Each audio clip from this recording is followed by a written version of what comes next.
Well, hopefully this is recording. Here's a picture of my Tipsy. As you can see, when he's near the light, the wheel should turn every so often.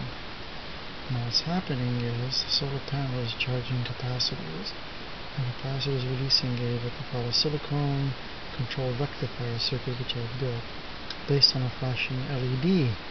And every so often, I have to move it really close to the light, because these are solar panels, otherwise they won't turn. Now, hopefully, what's happening is the solar panel is charging the capacitors, and every so often the release circuit releases the, see if I can get a full picture, it's kind of bright here. You can see the wheels turning, see it? And it's activating, it's turning. Now the trick is to get it done, hopefully it'll run. So here we go. Let me just get this set up real quick. So, unfortunately these are solar panels, so you got to get the light right on top of it for it to move. So, oopsie, whoop. Sorry about that.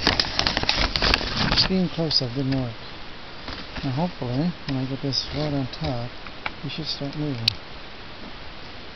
Let's take it.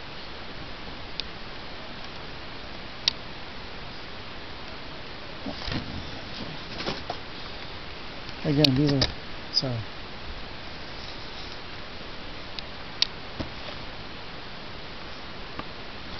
He's stuck in the curve. This is not working. I'm turning it off.